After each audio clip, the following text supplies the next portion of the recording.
Welcome to Brooks River in Katmai National Park, Alaska. My name is Mike FITZ, your resident naturalist with Explore.org, the world's largest live nature cam network. And welcome to this special play-by-play broadcast. My co-host today is Ranger Naomi Boak with Katmai National Park. Naomi, great to speak with you once again. Thanks for joining me. Yeah, it's great to be here for this very special broadcast. And like our typical play-by-plays, Naomi and I are going to narrate the bear and salmon activity as we see them on the Brooks Falls camera. This is live footage from Brooks Falls in Katmai National Park, Alaska. We'll also take a look at the Riverwatch camera from time to time because there's a lot of bear activity in that vicinity. Perhaps if a bear or a salmon shows up underwater, we'll take a look at that as well. We'll try to look through the fuzz on the webcam.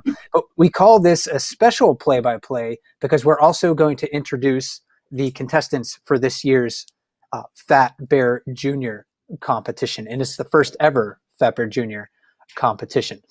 So stay tuned for that. But before we get to that information, let's introduce Brooks River and its webcams and its bears just maybe a little bit more specifically. Let's take a quick tour here, show you where Katmai National Park is. It's about 300 miles southwest of Anchorage, Alaska. And Brooks River is in the west central portion of Katmai National Park. Brooks Falls bisects the river, and the river itself is fairly short. It's only about 1.5 miles long. And along with our webcam partner, the National Park Service, Explore.org hosts and maintains several webcams along Brooks River.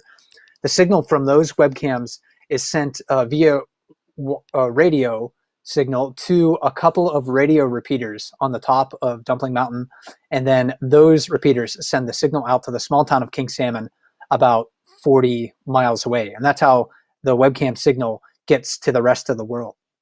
We have a lot of live events in store over the next several weeks. So if you want to join us for our other live events, please look for the blog post in the featured comment below the live camera feed. You can find it right there.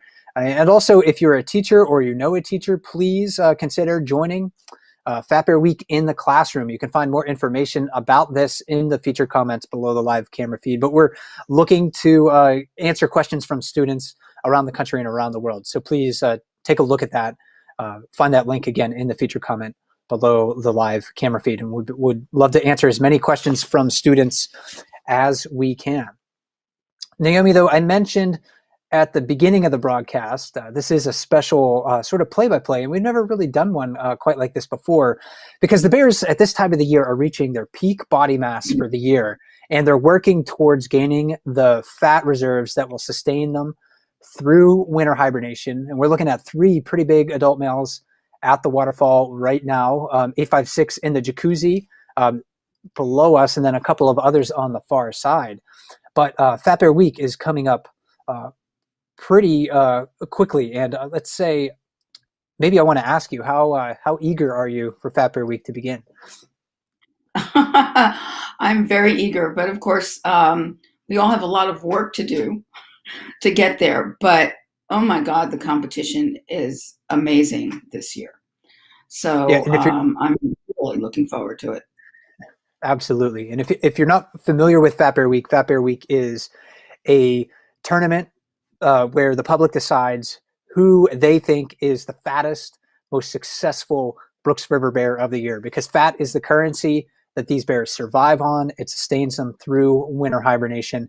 Last year, the Titan, known as 747, was voted Fat Bear Week champion by the public, and he's looking to defend his title this year because he's already extremely fat, as are many of the other bears that we'll have in the competition. But we're always looking to sort of, I think, polish Fat Bear Week so it's more fun and it's more engaging. It's really a great event, and it engages people all over the world. But this year, Naomi, you had a bit of a different idea. Can you tell us about what is coming up at the end of this week? Yeah, I may be more excited about what's happening this week than I am about the main event, because we have long celebrated the success of these big, giant bears of the Brooks River. And but sometimes the younger bears are overlooked. So this year we have Fat Bear Junior competition, which is chubby cubbies competing against each other, and they really deserve this recognition. Um, the spring cubs who were born in the winter start out at a pound, and they can be as big as 80 pounds at the end of their first season. That's a lot of fat, a lot of growth, and they deserve a lot of recognition because that first year is a tough year.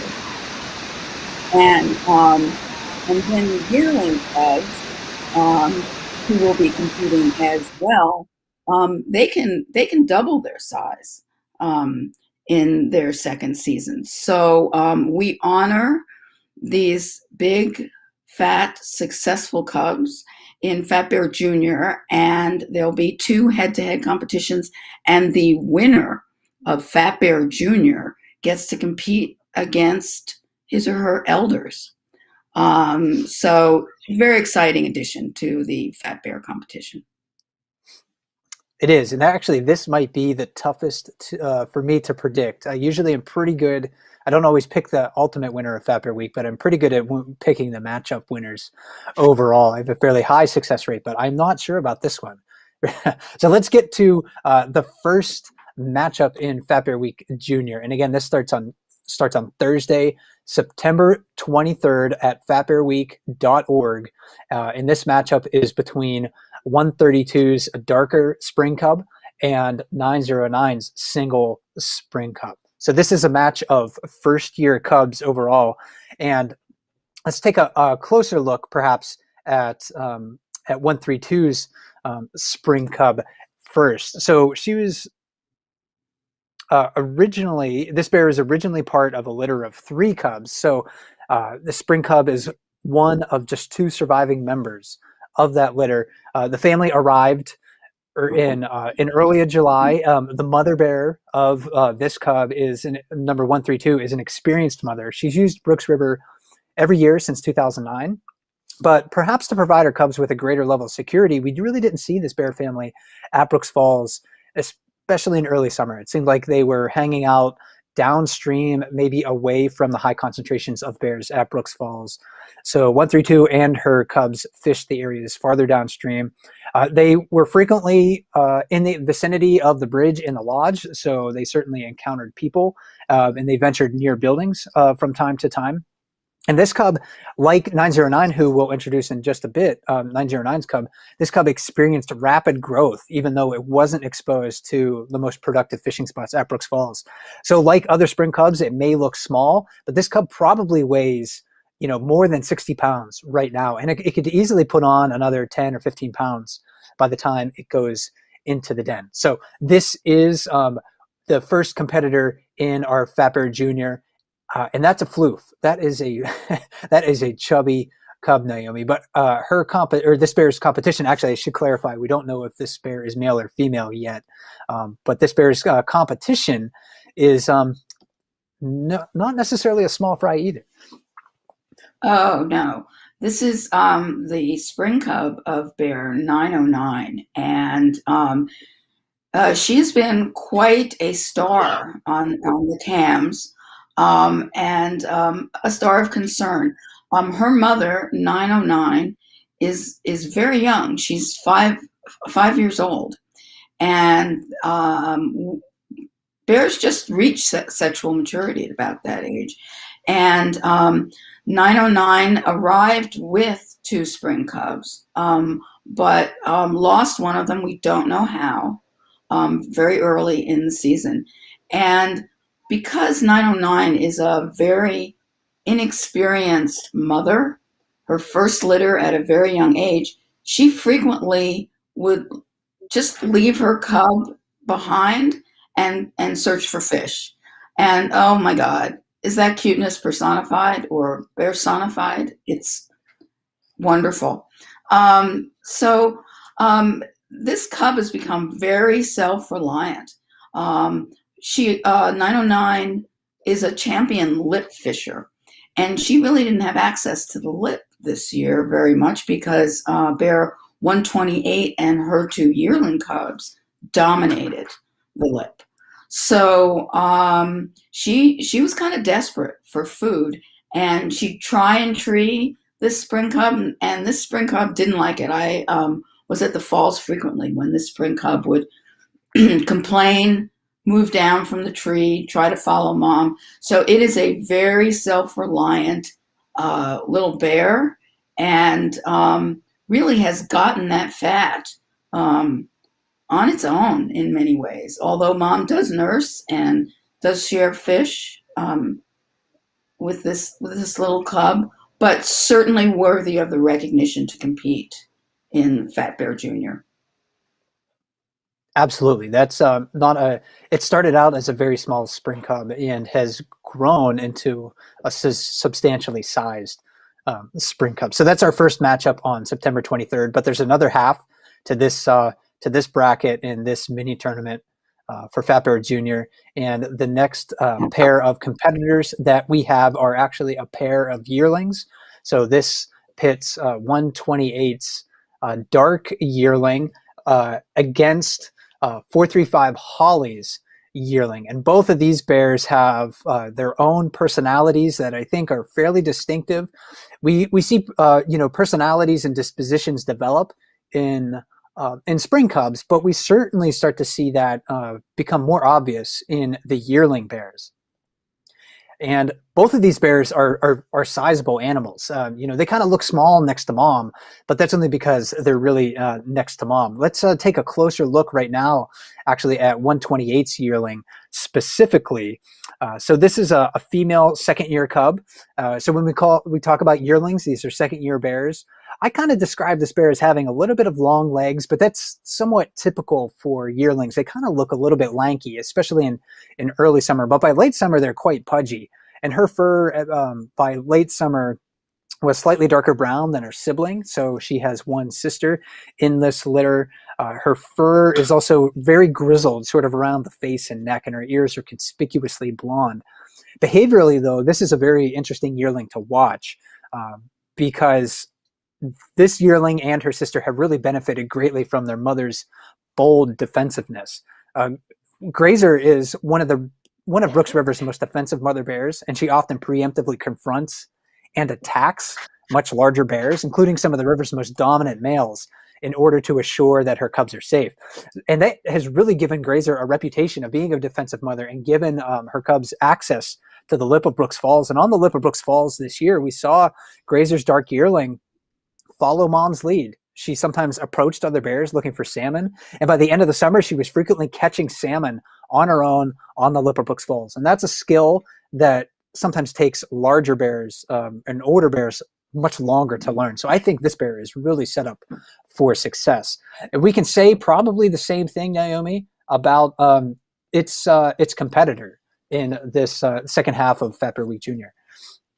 Yeah, this is bear 435 Holly's yearling, and another star of the cams last year because this bear, as a spring cub, thought a porcupine would be fun to play with and ended up with a lot of porcupine quills in its paw and was limping around for a good 6 weeks, but came back strong and has really gained a lot of weight this summer and is looking very pudgy.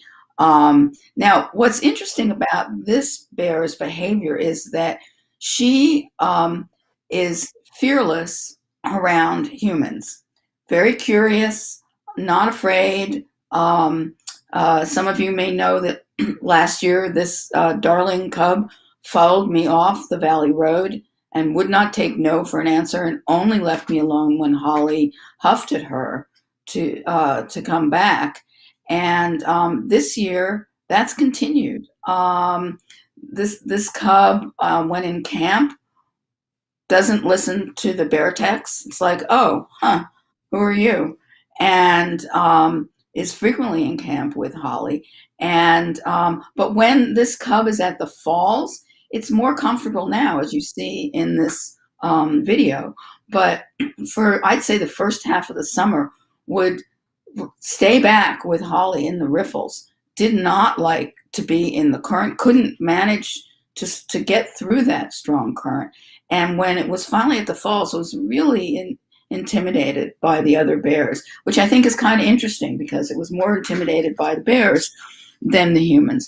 But look at that. She really grew this summer, and she's a tall cub. So for her to get that chunky is a big accomplishment, and that's what she needs to do to survive the winter. So this is a great competition with two really interesting yearlings. And it's possible that these two cubs are going to be on their own next year. Both Holly and Grazer in the past have separated from their cubs at the beginning of those cubs' third summer. So I wouldn't be surprised if that's what happens this year. So it's a quick apprenticeship that cubs have with their mothers, and next year we could see these bears as independent animals. So the fact that they're gaining now is going to help them survive winter hibernation, but the lessons that they're learning with mom, they're probably going to have to apply them fairly quickly. And that is our Fat Bear Week Fat Bear Junior tournament. Again, that starts on September 23rd at fatbearweek.org. Check it out. There's a bunch of great information on fatbearweek.org right now. So we are in the process of updating that website and getting it ready and squared away for our main Fat Bear Week event that starts on September 29th. But you're welcome to get started with Fat Bear Week or Fat Bear Junior in just a few days. And I like to often pick a winner for these, Naomi. I know you don't, because you're a ranger and you don't want to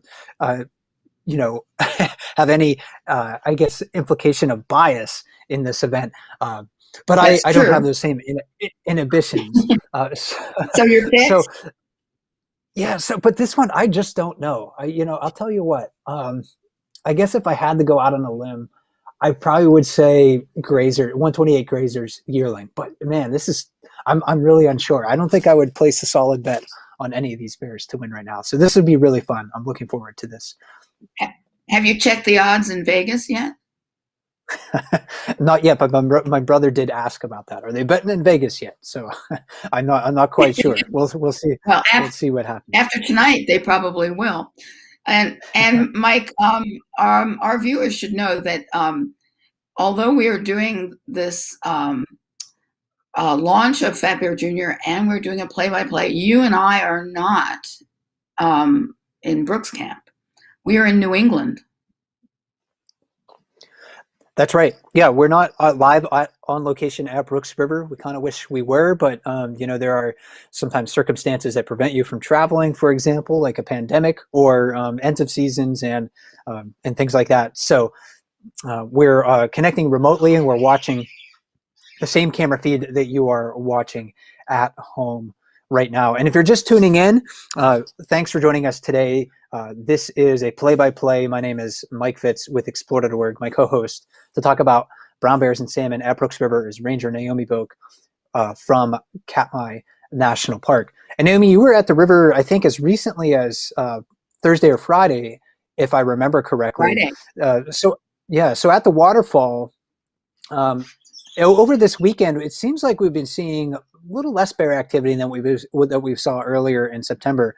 Do you think that's representative of like the end of any salmon migration going on in the river, and maybe the salmon are just solely focused on spawning? I think that's true. I think we've seen fewer silvers in the river, and so it's less productive. 480 Otis has kind of moved to the lower river. That's a sign that the lower river is a more productive spot for them. But we've seen some bears come back in the last week to the falls. 89 Backpack, who is a bear in his prime, and when he was younger, I'd say 2014 and 2015, he would come back in the fall all the time. But in recent years, he hasn't. But he's back. So 775 Lefty has returned, and he gave up early in the spring. So although there are fewer bears, we've had some returnees, which is interesting.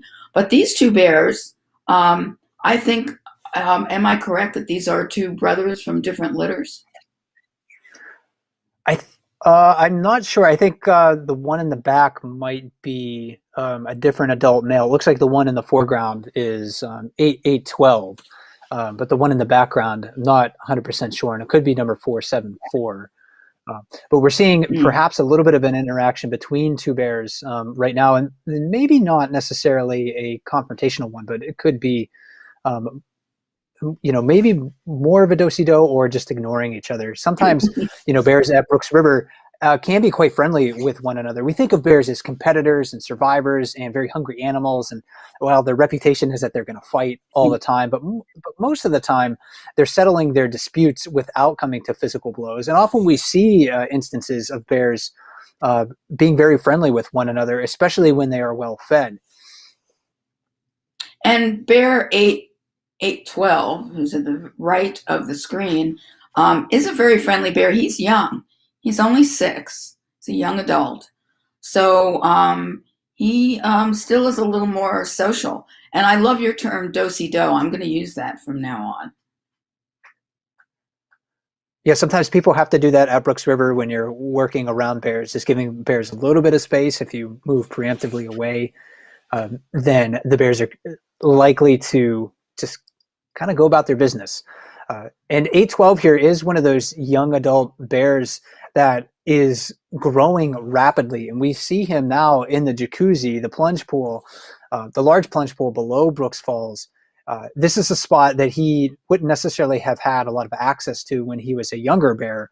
But now that he's growing into a larger bear and he's not facing as much competition at the waterfall, especially today when a lot of the large males aren't present at the moment, then this is a good opportunity for him to not only catch salmon but also practice his craft in that location. But it looks like he lost patience with that fishing spot already.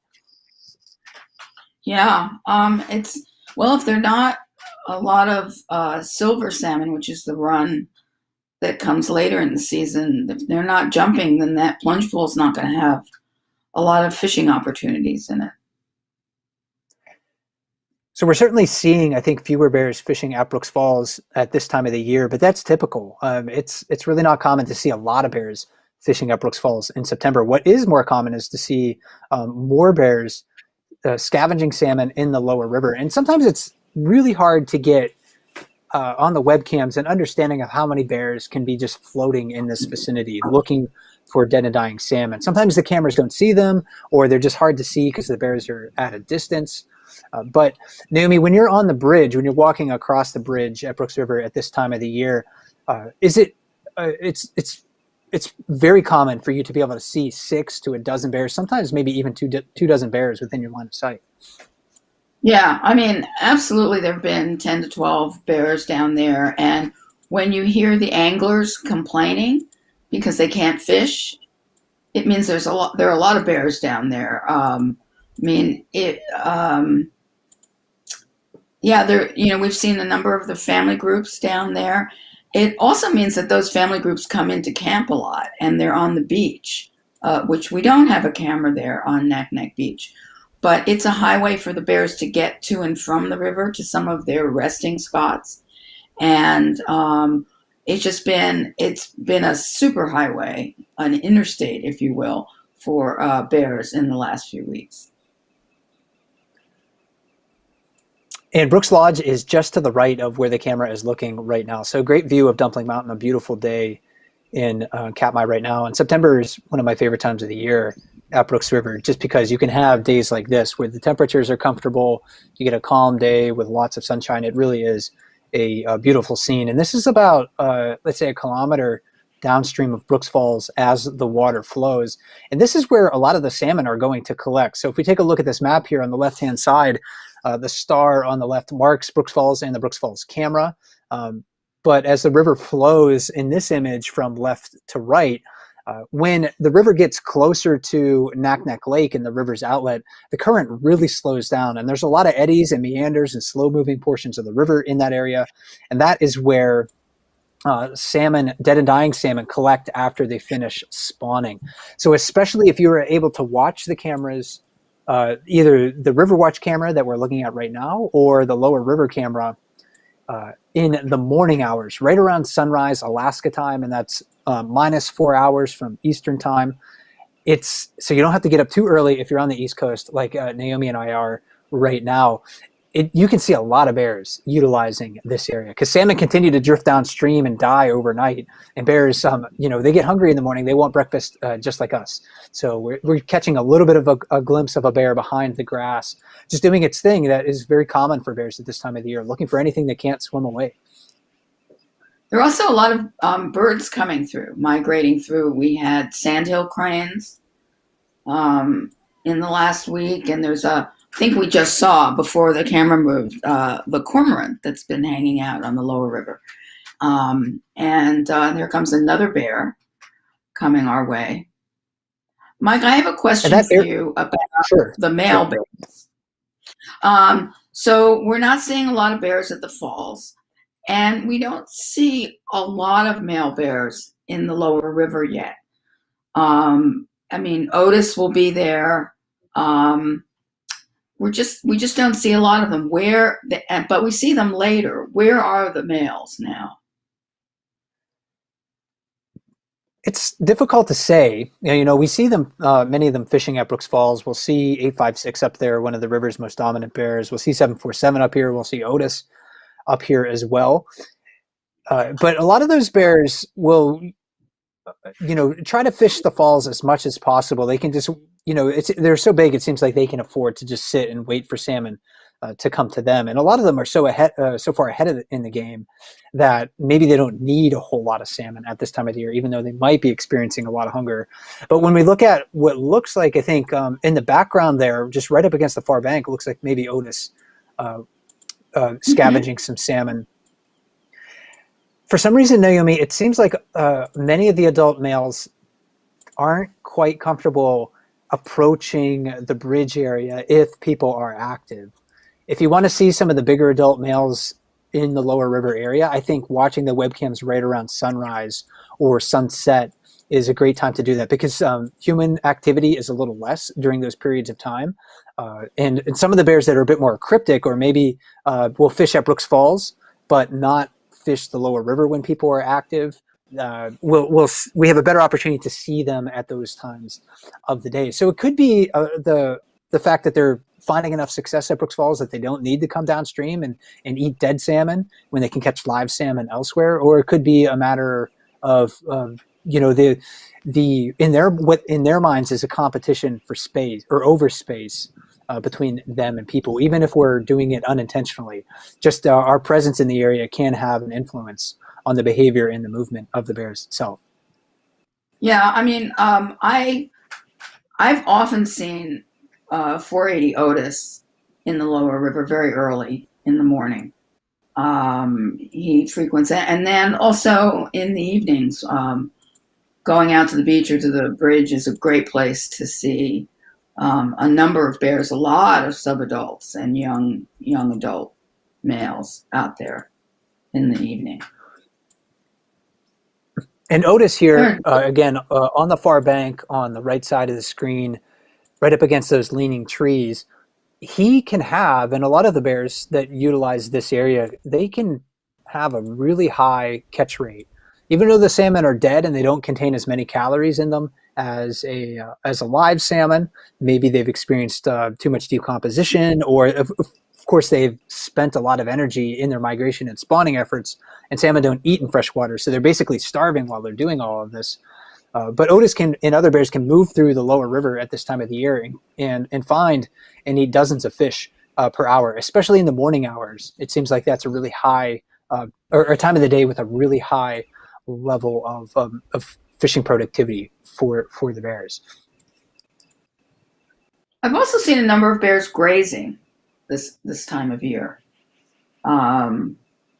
which you wouldn't think they would be doing with the salmon available, but there has been a lot of grazing activity.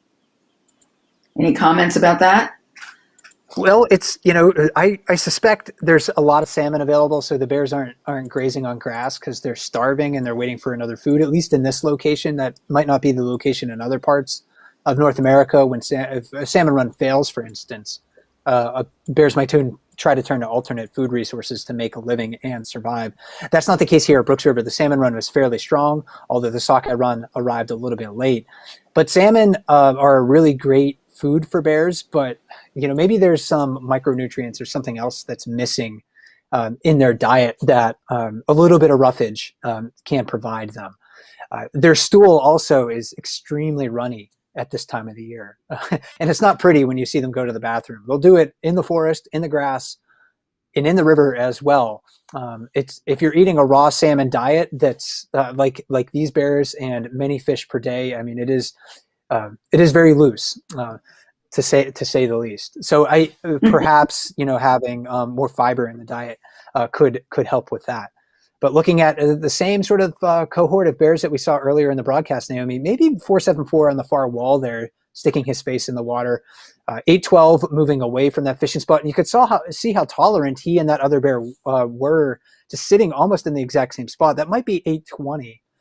We might know if he stood up when we saw a wound on his rump. He has a conspicuous wound on his rump that happened this year. It's interesting because that bear, that smaller bear, was fishing next to 747, a little closer to where the camera is, but just that bear looks like a cub next to 747. And 812 isn't exactly a small bear overall. I mean, he is many hundreds of pounds. I would not be surprised if he's a 500 or 600 pound bear at this time of the year, even though he's, like you said earlier, only 6 years old. But the real giants at Brooks River dwarf these smaller adult male bears. So if we did see 747 coming into the river right now, who is, in my opinion, the river's largest bear, at perhaps close to 1,400 pounds at this time of the year, he would vastly look vastly larger than 812, who's fishing in the jacuzzi.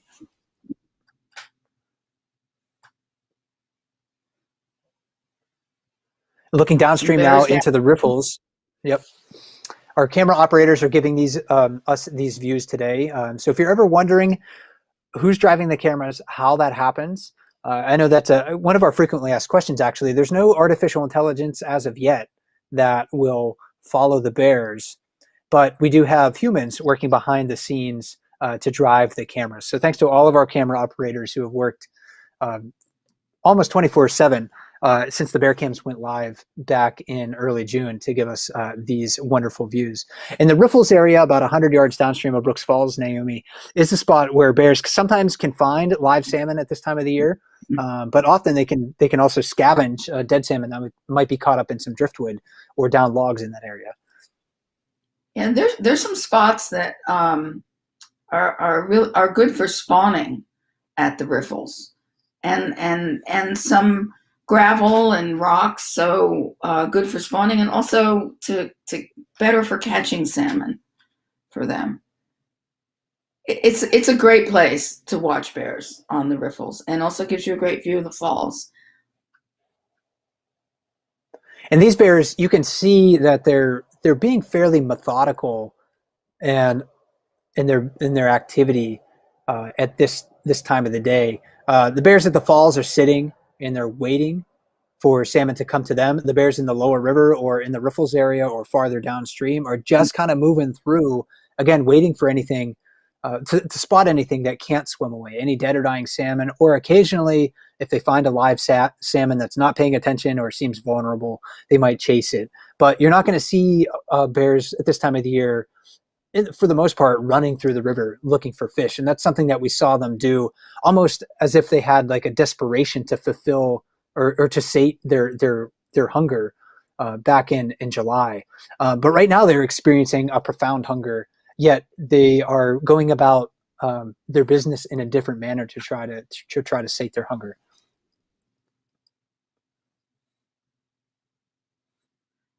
Not seeing a lot of fish being caught here?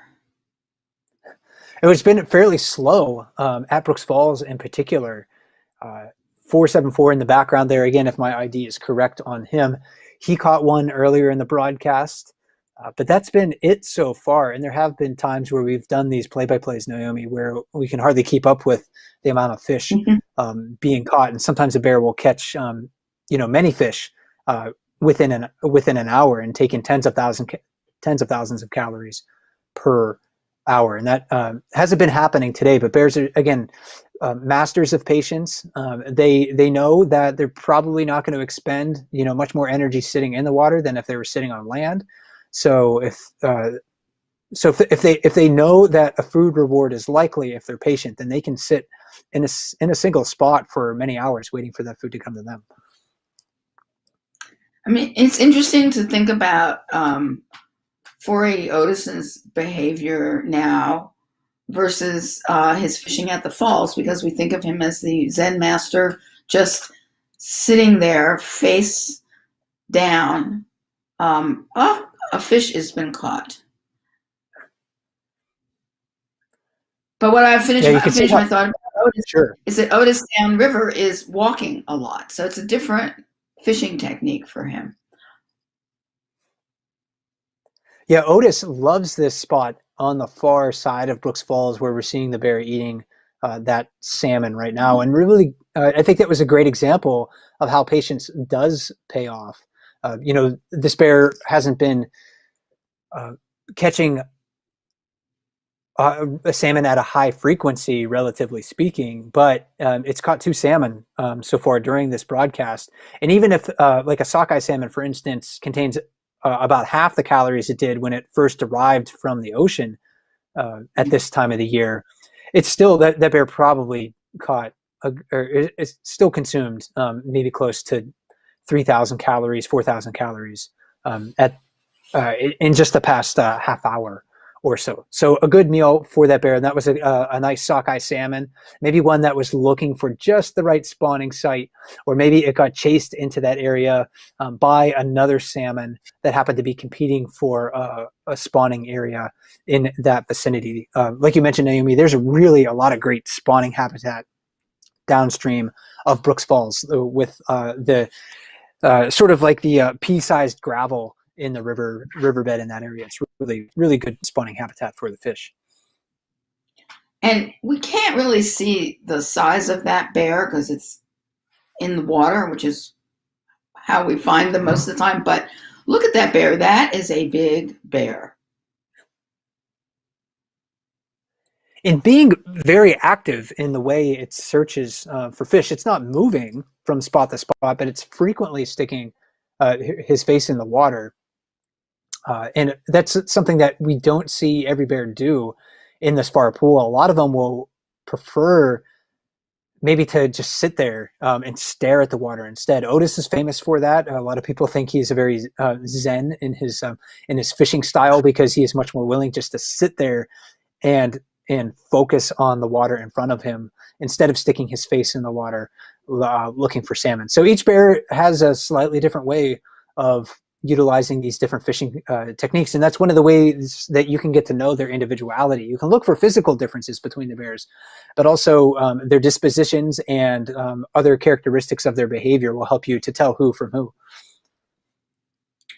There's several of the big boars that like that spot. I mean, we think of it as Otis's office, but we've seen a number of the big guys there. 151 Walker likes that spot. 856 likes that spot. So it is a productive spot for those big bears. This may be a good opportunity to talk maybe more specifically about the journey of salmon and what they are trying to accomplish at Brooks River. Salmon are remarkable creatures. They are born in fresh water. But they go to the ocean to spawn, or excuse me, they born in fresh water. Sockeye salmon spend 1 or 2 years in fresh water, then go to the ocean to grow large, and then they return to Brooks River and to fresh water to spawn and to eventually die. So there's no return to the ocean for these fish. And the salmon that are in Brooks River right now are focused on spawning. This is the peak of the spawning period for salmon at Brooks River. So underwater, this is what the scene looks like throughout much of Brooks River. I took this footage at the beginning of Brooks River, the head of Brooks River, again, about a kilometer upstream of Brooks Falls. And it's a it's a thing of beauty to be able to see these salmon competing with one another, digging their nests in the river bottom themselves. You can tell males from females by looking at the shape of their bodies. Males have a more exaggerated hump and jaw lines at this time of the year. Naomi, I also found when I looked at this footage the first time, I was really sort of surprised, and I always kind of suspected this was the case, but I couldn't really intuit it by looking at the water from above. But the topography of the river bottom and how hummocky it is, that's all from salmon digging. The females digging the nest with their tails, and that was really kind of an amazing thing for me to finally see in this camera footage. Yeah, and watching the salmon, the females their tails get so beaten up from digging those reds. There we go. I mean, that's what a female's tail looks like after digging that hole for her eggs to be fertilized and then grow. And I mean, it's such an amazing journey that these fish take. And at the end of their lives, the efforts that they go through and the gauntlets that they've gone through. I mean, predator after predator after predator. Salmon are just amazing. And I sometimes will just be on the bridge and watch the salmon. It's great. And I'm really sad that I couldn't get the underwater camera clean before I left, but perhaps we can get someone to do it before the end of the season. And from the moment they emerge from the gravel as tiny fry, they are hounded by predators, and really only a lucky few survive to return that journey that takes them across thousands of miles of open ocean. And then again, the arduous journey back upstream. It's about 60 miles from saltwater in Bristol Bay to Brooks River in Lake Brooks, where many of these fish go. And the journey for them ends, if they're successful, in spawning, but eventually in death. This is footage from early October, November at Brooks River, after the water level drops when freezing temperatures come to the area and there's not a lot of water flowing into the lakes anymore. The level in the river can decline and leave a lot of salmon carcasses exposed. So these are all just fish heads, fish skulls, salmon skulls along the edge of Brooks River, and this is right near the floating bridge. Most of those salmon probably were scavenged by bears, and they sort of just left the mandibles behind overall. So these remarkable fish really only have one thing in mind at this time of the year, and it's amazing to see them and to consider their journey and what they go through. The other thing to watch is the males fighting over the females. You can see that too. In the Riffles camera, I apologize for not having that camera queued up, because sometimes you can see that on the Riffles camera. So if you want to get a better idea of what the salmon spawning activity is like, head over to the Riffles camera maybe right now, because if when the camera's looking down into the water at this time of the day, you really have a great opportunity to watch fish from that location. Meanwhile, it doesn't look like our bear activity has changed very much at Brooks Falls. Still the same 3 bears practicing their craft. Let's take a look downriver here and see if there are any bears in the vicinity of the riffles or farther downstream. Oh, there we go. It looks like a larger bear coming into the vicinity of the waterfall right now.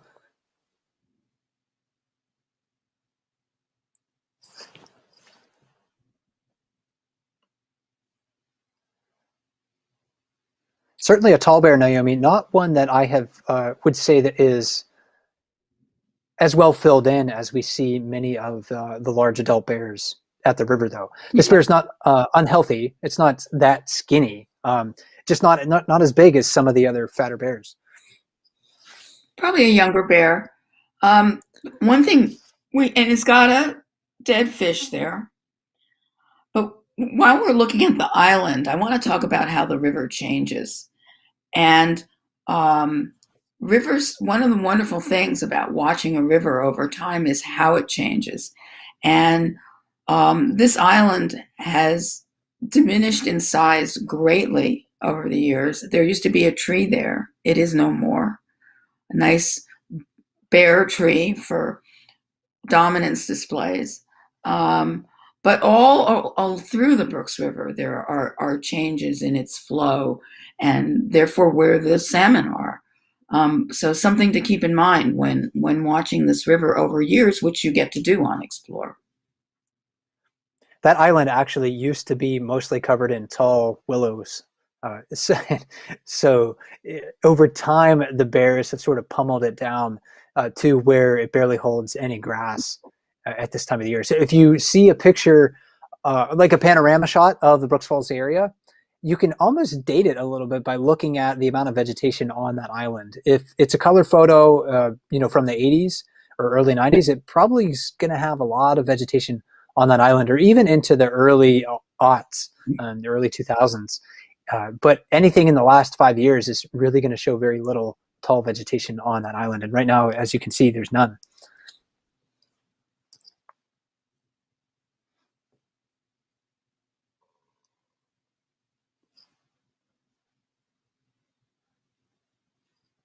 So, Mike, the bears are hungry now, right? I mean, I assume they are well into what we call hyperphagia, which is when their metabolism changes. And so they never feel full because they become leptin resistant. But when does their metabolism slow down? When they start to feel like, okay, I'm slowing down, I need to den. Yeah, I think they're all experiencing that feeling of hyperphagia right now. But the transition into hibernation metabolism is a long process, and that starts actually several weeks before they go into their den. Some physiological studies, in fact, there was a really interesting study that came out of, I think, Sweden a few years ago, where they were able to not only look at the timing of den entry in brown bears, but also how their heart rate and heart rhythms slowed down before they went into the den and after they were in the den. And they ended up finding that their heart rates began to decline several weeks before they went into hibernation. So it could, for some of these bears, some of the earlier hibernators in Katmai National Park, that transition into hibernation physiology and metabolism might start in October. For some of the bears, maybe that won't go into their dens until the end of November, or for some of the large adult males, the few of them that might stick around outside until December, I imagine it happens a little bit later for them. But it is a long process for them, and they don't really reach their, I guess, in their full hibernative, if I can use that as an adjective, physiology and metabolism until they're well within their dens. A few weeks after they've entered the dens itself. So it's not like a switch that brown bears experience where all of a sudden they're like, oh yeah, I'm tired today. I'm just gonna go to sleep. Time to crawl in a hole. It's a long process for them.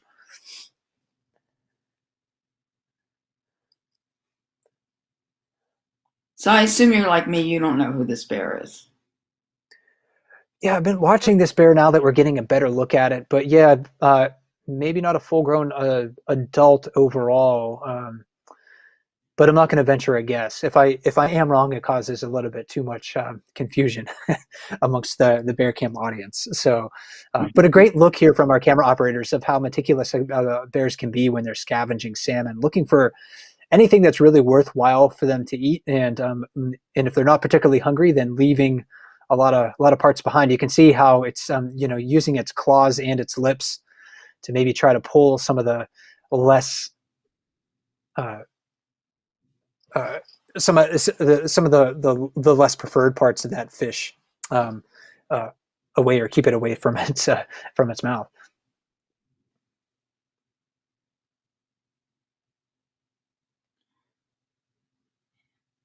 heading for an area that I consider preferred by subadults to eat. Um, it's a little below the falls platform. There's a very big bear trail there. A lot of bears will enter and exit the river from that spot when I'm at the river itself and I'm standing on the wildlife viewing platform, which you're getting a little bit of a look here on the right-hand side, that wooden structure. Uh, I I try to actually many times I try to be in that corner of the platform because I can look to my right and I can see bears coming uh, from the forest in that direction, and then I also have a great view downstream and upstream. So that's one of my favorite spots to stand. In the riverbank in that area right now is probably covered in a lot of fish parts from bears dragging those salmon out of the water.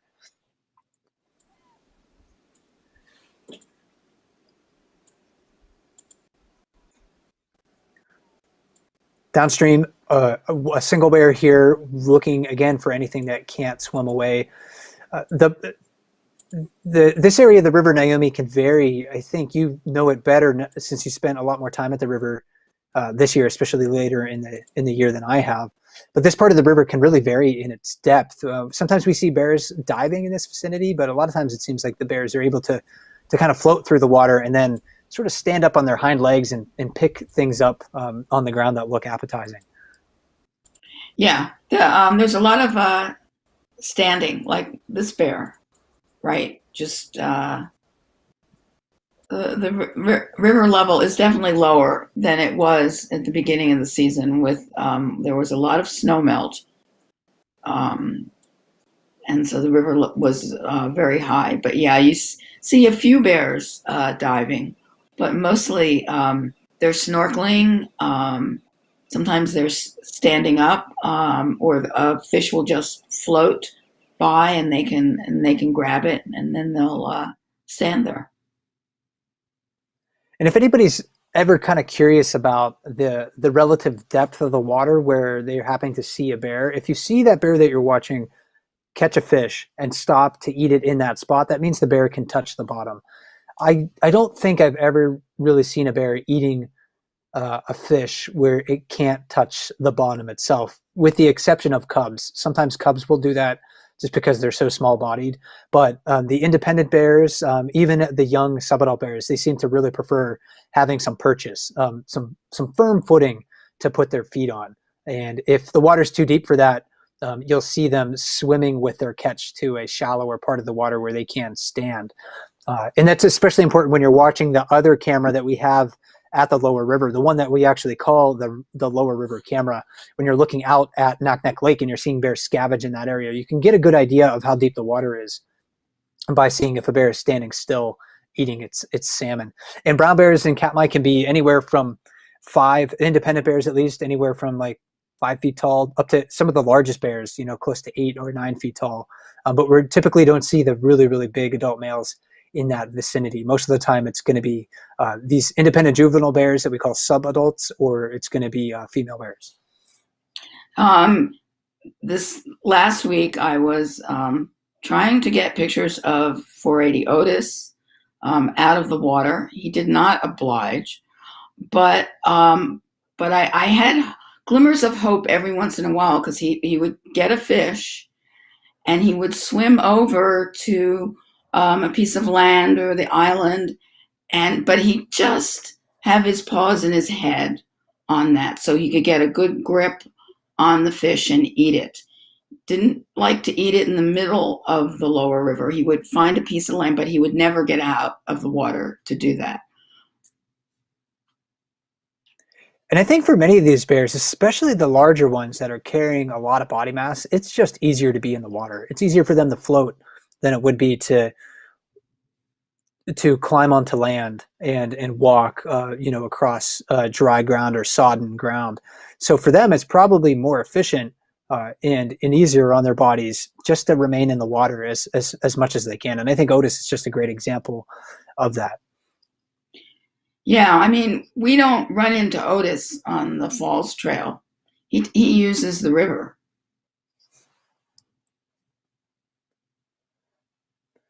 Really beautiful scene at the lower river here today. not only bears moving through the vicinity, but if you look around, you'll see different types of birds. Naomi was mentioning earlier about how many birds are migrating through the area. The number of gulls at Brooks River can be quite high at this time of the year. In fact, the soundscape at the lower river right now is mostly just gulls, if it's not silence, or if you don't hear a person walking across the bridge. Those gulls are looking to scavenge dead and dying salmon. They'll be very close to the bears as they look for any leftover salmon that the bears leave behind. You see a lot of diving ducks, though, in the river at this time of the year, and many of those ducks could be looking for perhaps a few salmon fry or salmon smolt or smoked trout in the water. But really, what many of those diving ducks can be eating at this time of the year are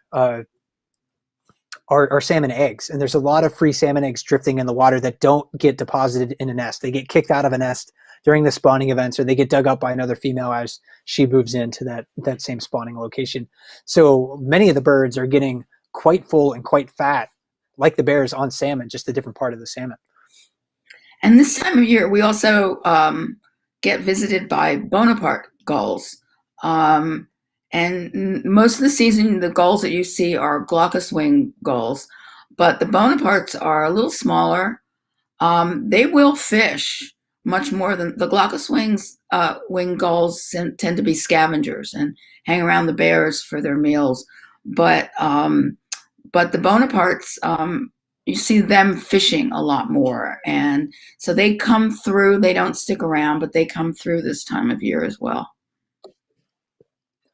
Yeah, lots of activity to see at Brooks River at this time of the year. So it's certainly a season of change. We can see the fall colors on the trees.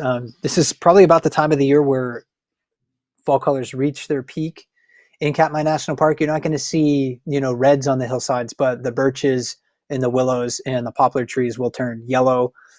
You'll see a lot of red salmon, though, in the water. So it's a very colorful season, as well as a season of change overall. Naomi, we have many live events in store coming up over the next couple of weeks, but what about on Bear Cam? As we continue to watch the bears scavenging, for fish or catching some of the live or more live fish at Brooks Falls, what do you think people should be paying attention to as we approach Fat Bear Week? Well, to see the glorious images of fat bears as you're voting, and I think you'll see bears on and off, especially on the lower river, and you'll see them fishing at the falls. And I can't recommend, now, isn't that wonderful, the image that we're watching now, that bear kind of using that log to walk. I mean, that's just a great image.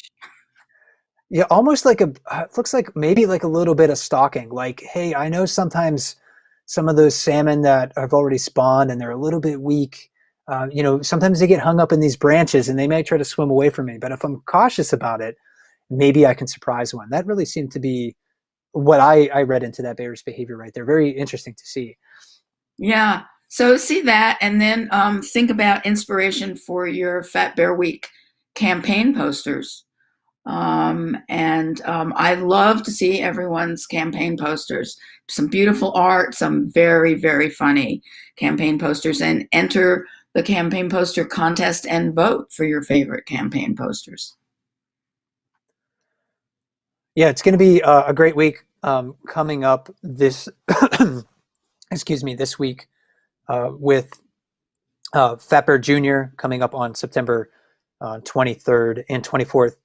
So the first matchup in that on September 23rd is going to be 132 Spring Cub versus 909's Spring Cub. So you can vote starting September 23rd on fatbearweek.org. The second matchup in that competition will be 128's Yearling versus 435 Holly's Yearling, and I think this is going to be a tough competition, really tough choices between all of these different bears. And the winner of this bracket will be placed into the larger Fat Bear Week tournament, which starts on September 29.